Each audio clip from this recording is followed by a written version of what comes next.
정신과 의사이면서 심리치료사인 스캇 팩이라고 하는 분이 있어요. 그분의 아주 유명한 저작이 있어요. 아직도 가야 할 길, 다른 번역에서는 끝나지 않은 길, 그렇게도 출판이 되었습니다. 제가 설교 중에 여러 번 이분의 이야기를 함께 나눈 경험이 있습니다. 이번에 마가복음의 메시지를 준비하면서 다시 생각나는 책이었습니다. 그분은 이렇게 말합니다. 인생이란 뒤돌아보며 후회하는 가지 않는 길이 아니며 절망의 벼랑 끝에 서 있을 때라도 아직도 가야 할 길이 있다고 하는 것을 기억해라. 이 스카펙이 삶은 고해다. 삶은 문제의 연속이다. 왜 우리의 삶이 힘든 것일까? 그 이유는 문제를 직면하고 해결하는 과정이 고통스럽기 때문이다. 하지만 당연한 문제를 해결하는 이 모든 문제의 과정 속에 삶의 의미가 있다고 말하고 있어요. 여러분, 문제란 사라지지 않습니다. 문제는 부딪혀서 해결하지 않으면 그대로 남아서 우리의 영혼의 성장과 발전에 영원한 장애가 된다라고 말하고 있습니다. 문제를 회피하고 다른 사람이 해결해 주기를 바라는 그 심리, 거기에서 벗어나야, 그거를 극복해야 참된 인생의 가치를 알고 행복하게 살 수 있다 하는 것들을 말해주고 있습니다. 제가 작년하고 올해 아주 의미 있게 마음에 새겨진 몇 개의 구절이 있습니다. 길을 나서면 길이 열린다라고 하는 말이에요. 그래서 주저하지 말라, 염려하지 말라, 주님이 동행하신다 하는 글귀입니다. 이 시대의 목회자라면 누구나 그렇게 걸어가고 싶은, 그렇게 걸어가야 하는 것이 정도인 것 같은 그러한 삶을 저도 이제까지 살아왔는데, 그것이 사명이라고 여기고 살아왔는데, 한국 사회에서, 한국 교계에서 아무도 가지 않는 코워십의 길을 걸어가기로 선택하고 현재 르호봇 공동체와 함께 걸어가고 있는 이 여정이 얼마나 복되고 의미 있고 아름다운 것인가 생각하면 생각할수록 감사와 기쁨이 솟아납니다. 앞으로 저 개인과 우리의 교회와 또 르호봇 공동체와 우리의 목회 여정에, 우리의 신앙 여정에 아직도 끝나지 않는 길, 아직도 가야 할 길, 그것을 믿음으로 선택하고 실천하는 가운데 하나님 앞에서 부끄러움이 없는 저와 여러분이 되시기를 간절히 바랍니다.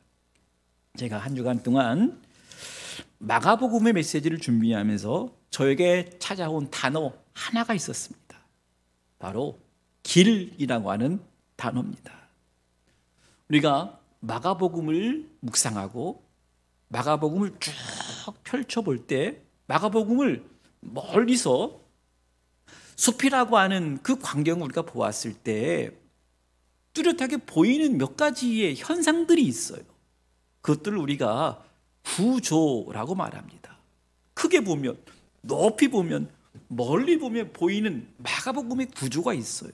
그 중에 여기에서 말하는 길, 사건이 발생하는 장소가 주로 길에서 이루어지고 있다 하는 것들을 발견할 수 있다고 하는 거예요. 놀랍게도 마가복음 서론 1장에 보면 마가가 복음 대신 하나님의 아들 예수 그리스도의 복음의 시작이라 선포한 후에 마가가 구약 성경에서 인용한 말씀이 이사야의 말씀인데, 세례 요한을 길을 준비하고 길을 곱게 하는 역할을 하는 사람이다. 뿐 아니라 마가복음에서 예수님께서 첫 번째 공생의 사역을 시작하실 때 일어난 사건이 세례를 받으신 사건입니다. 그리고 광야에서 시험을 받으신 후에 갈릴리 해변으로 지나가시다가 시몬과 형제 안드레가 그물을 던지는 것을 보고 예수님께서 나를 따르라 말씀을 하셨습니다. 길에서 이루어진 사건처럼 묘사를 하고 있다고 하는 거예요. 뿐만 아니라 마가복음에는 예수님의 사역이 갈릴리와 그리고 예루살렘을 중심으로 해서 딱 중간에 구분이 돼요. 조금 더 자세하게 말씀을 드리면 1장부터 8장 26절까지가 예수님께서 갈릴리를 중심으로 주로 가르치시고 또 기적을 행하시고 치유하시는 역사를 갈릴리라고 하는 지역에서 행하시고 있어요.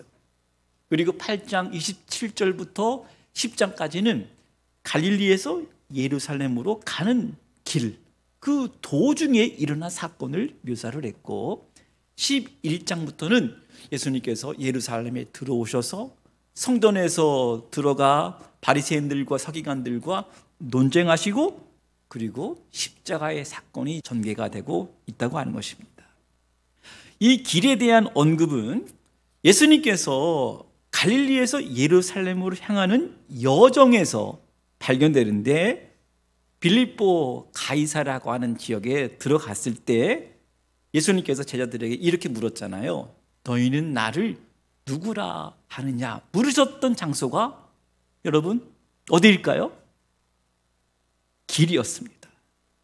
그리고 가버나움에 이르렀을 때에 제자들이 서로 누가 크냐 서로 싸움이 일어났던 장소도 어디였을까요? 길이었습니다. 그리고 예루살렘에 거의 이르러 여리고에 도착했을 때 그때 바디메오의 눈을 뜨게 하시는 치유의 사건이 일어났는데 바디메오가 눈을 뜨자마자 어떻게 했을까요? 길에서 예수님을 쫓았다. 그렇게 묘사를 해주고 있습니다. 마가복음에서 강조하고 있는 제자, 그 제자는 바로 예수님과 함께 길을 걸어가는 사람.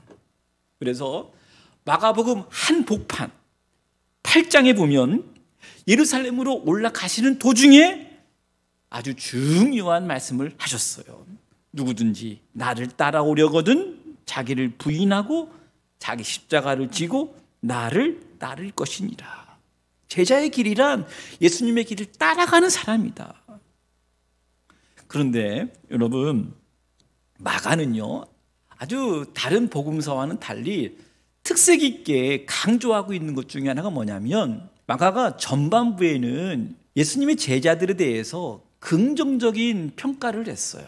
그런데 중간에 후반부에 가면 갈수록 제자들에 대해서 부정적인 평가를 하고 있다는 것입니다.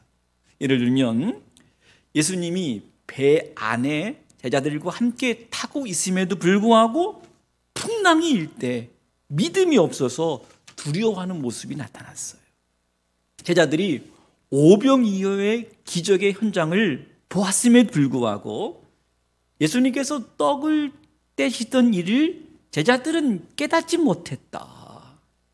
마음이 둔해졌다. 그래서 바다 위로 걸어오시는 예수님의 모습을 보고 그들은 예수님인지 몰랐다. 예수님께서 제자들에게만 내가 고난을 받고 예루살렘에 올라갈 것이다. 그리고 예루살렘에 올라가면 이러이러한 일이 일어날 것이다 라고 가르쳐 주셨습니다. 그런데 제자들은 하나님의 일을 생각하지 아니하고 사람의 일을 생각했다라고 그렇게 평가를 하고 있어요. 예수님께서 두 번째 고난 예고를 했을 때도 누가 크냐 서로 논쟁만 하고 있었어요.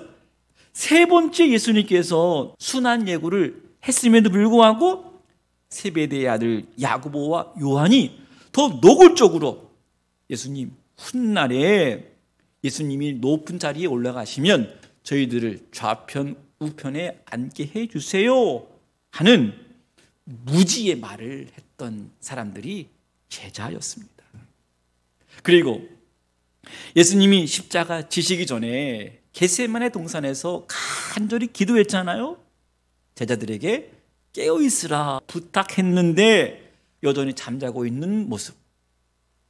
더 결정적으로 제자들은 그 십자가의 길에서 성경은 다 도망갔다 그랬어요. 심지어 베드로까지 3번씩이나 부인하는 이야기가 등장하고 있습니다. 여러분 한번 생각해 보세요. 마가가 왜 그렇게 제자들에 대해서 부정적인 평가를 했을까요? 여러분, 제자들에 대한 꾸지람일까요? 아니면 제자들에 대한 경고일까요? 근데 여러분 아시죠? 이 제자들이 어떻게 됐습니까? 두려움과 무지와 욕심과 결국 십자가의 길을 따라가지 못했던 제자들, 바로 그 제자들이 십자가와 부활의 증인이 되어서 사도행전에서 놀라운 하나님 나라 복음의 증인이 되었습니다.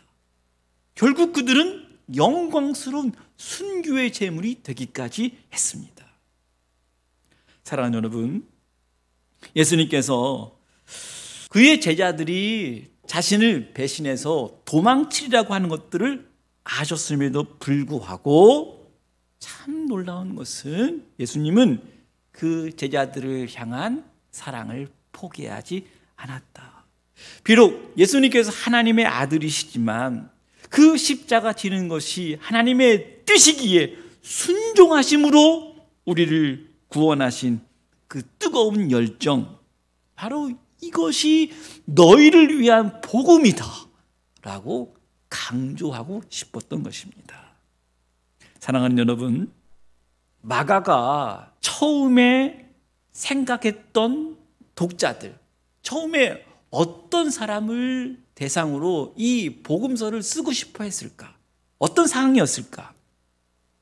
대부분 성서학자들은 로마 황제 네로가 그리스도인들을 아주 심하게 박해했던 그 상황이라고 주장을 하고 있습니다. 상황적으로 마가가 그의 복음서를 기록할 당시에는 수많은 그리스도인들이 순교를 당하고 심지어 예수님의 제자마자 순교당하는 그 상황을 그리스도인들은 다 지켜보았을 거예요. 그런 와중에 아직 살아남아 있는 성도들은 어떤 마음이었을까요? 언제 우리 차례일까? 카타콤에서 은둔 생활을 하면서 언제 붙잡힐지 모르는 그 상황 속에서 마가가 기록해서 전해준 예수님의 이야기, 이 복음서를 듣고 그들은 믿음을 지킬 수 있었다. 마가는 이런 성도들을 향해서 주님께서 몸소 겪으신 고난과 죽음을 아주 담대하게 기록을 했습니다.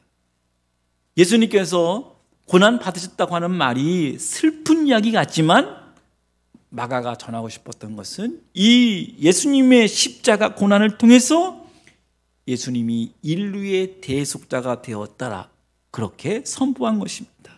예수님께서 하신 마지막 마가복음에 기록된 엘리 엘리 라마 사박다니 하는 이 고통, 십자가에서 아버지께서 나를 버리셨다, 아버지에게 버림받은 그 고통을 호소하는 그 탄식, 이것은 마치 당시의 마가 공동체, 마가와 함께 신앙생활하고 있는 그 로마에 있는 그 그리스도인들, 그 고통을 대변하는 것 같은 그 심정을 묘사를 해주고 있다고 하는 거예요.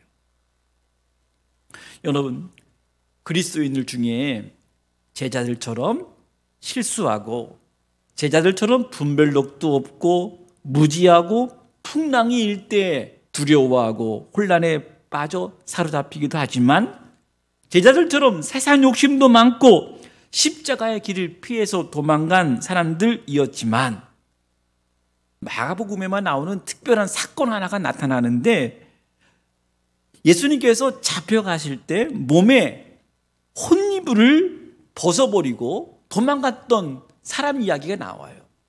학자들은 바로 그 사람이 마가이지 않았을까? 그렇게 생각을 하고 있는 거예요. 여러분, 부끄러운 마가의 자기 고백입니다.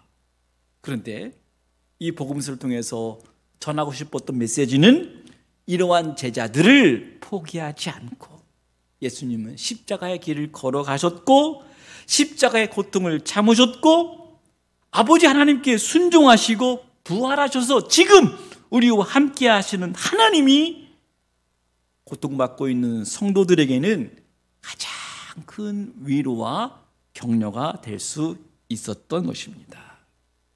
마가복음은요, 예수님의 생애에 대해서 이야기로, 우리가 내러티브라고 그래요. 이 이야기로 기록된 최초의 책이라고 말합니다. 여러분 보세요. 마태나 누가는 처음에 아주 차례대로 예수님의 탄생 이야기부터 시작하잖아요. 근데 마가는 그런 거 없어요. 이 급한 마음으로 하나님의 아들 예수 그리스도 복음의 시작이라 하는 말로 선포하고 있습니다. 여러분, 이 말을 처음 접했던 사람들은 당황했을 것 같아요. 아니, 이게 무슨 말이지?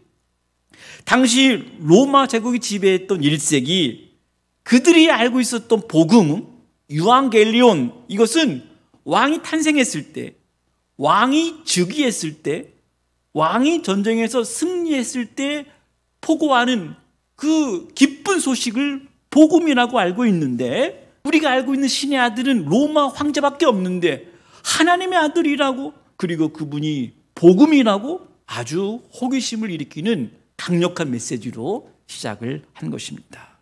예수님이 바로 하나님의 아들이심을 서론과 결론에서 말씀을 해주시고 있습니다. 제가 아까 말씀드린 대로 예수님께서 공생애의 사역을 처음 시작하실 때 세례를 받으셨어요. 이때 하늘에서 소리가 났어요. 이는 내 사랑하는 아들이요 내 기뻐하는 자다 말씀하셨어요.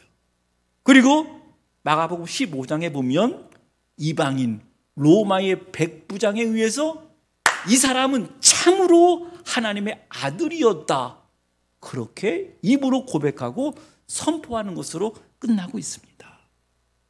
복음서는요, 예수님이 왜 하나님의 아들일까? 예수 그리스도의 오심, 예수 그리스도의 사역, 예수 그리스도의 말씀, 그분의 가르침, 심지어 마지막 십자가에서 죽으심이 왜 복음이라고 말할까? 이러한 질문에 대해서 예수님과 주변 사람들과의 갈등, 그리고 긴장, 그리고 반전, 기승전 이야기를 통해서 결국 그분이 바로 하나님의 아들이셨다, 그분이 바로 복음이시다라고 선포하고 그것들을 증언한 책이, 그것들을 이야기로 서술한 책이 복음서, 바로 마가복음입니다. 그런데요, 이 책을 읽다가 이 어떤 등장인물과 내가 함께 공감이 되는, 이 사람의 마음이 나에게 확 들어오는 그 순간, 예수 그리스도의 그 길을 따라가고자 하는 그 마음을 불러일으키는 놀라운 힘이 있다, 이야기 자체에 힘이 있다고 하는 거예요. 그래서 혹자는 이렇게 말합니다. 복음서는 우리에게 실제적인 결단과 실천을 위한 메시지다, 하나의 설교다 라고 그렇게 말하는 사람도 있습니다. 여러분, 한 주간 마가복음의 설교를 한번 들어보세요. 여기에는 분명히 우리를 향한 경고의 메시지도 있어요. 꾸짖는 메시지도 있어요. 그런데 그 꾸짖는 것과 경고하는 것이 우리에게 다시금 새롭게 사명을 덧입혀 주시는 위로의 말씀이라고 하는 것, 우리가 깨달으면 이 마가복음의 메시지가 환하게 열릴 것입니다. 제가 마지막으로 설교를 마무리하면서 한 주간 동안 마가복음을 읽고자 하는 분에게 한 가지 소개하고 싶은 것이 있습니다. 뭐냐면, 우리가 이야기를 이해하고자 할 때 저자가 누구인지를 알면 더 쉽게 다가온다고 하는 거예요. 그리고 이 저자가 어떤 상황 속에서 기록했는지를 알면 저자가 전해주고자 하는 메시지를 더 생생하게 들을 수가 있다고 하는 것입니다. 여러분, 마가가 어떤 인물이었을까요? 마가는 베드로의 최측근이었습니다. 사도행전에 보면 마가의 이름을 마가 요한이라고 썼어요. 마가라고 하는 말은 로마식 이름입니다. 마르코라고 하는, 그리고 요한은 유대식 이름이에요. 아마도 마가는 베드로가 로마에서 복음을 전했을 때 그때 예수님의 십자가와 부활의 복음을 들었을 것이다.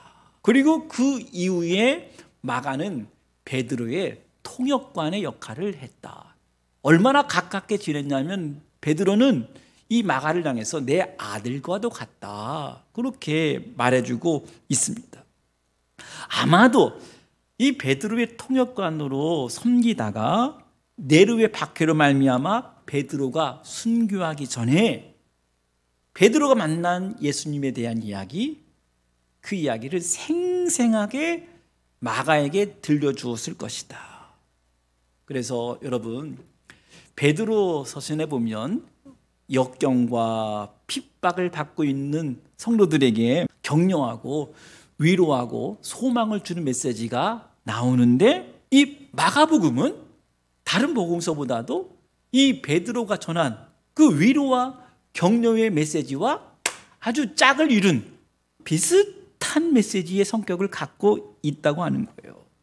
그래서 성경 안에 나타난 이러한 증거들로 인해서 마가복음은 네르의 박해로 신앙이 흔들리고 또 두려움에 사로잡혀 있는 초대 그리스도인들, 특히 로마에 있는 그리스도인들에게 위로하고 격려하고 소망을 주기 위해서 마가가 베드로에게 전해 들은 그 예수님의 복음 이야기를 특별히 십자가 사건을 중심으로 지금 고통 가운데 숨어있는 그 그리스도인들을 향해서 용기를 주고 소망을 주시기 위해서 마가복음을 기록을 했구나.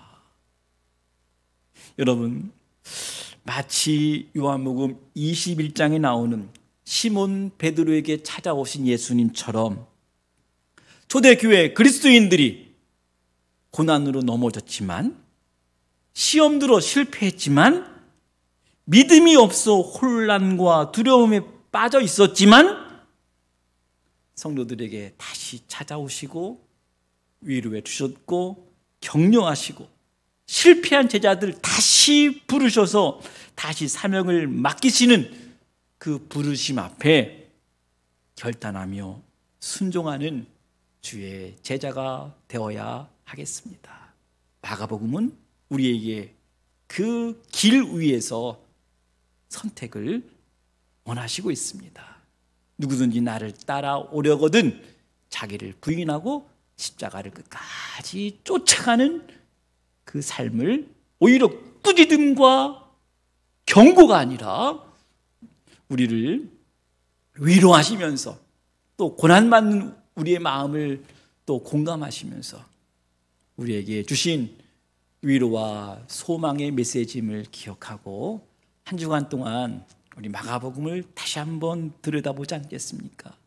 새롭게 보시고 멀리 보시고 전체를 보시고 메시지의 핵심을 깨닫고 우리를 향한 하나님의 사랑, 하나님의 열정이 느껴지는 복되고 복된 은혜의 한 주가 되시기를 주님의 이름으로 간절히 기대합니다.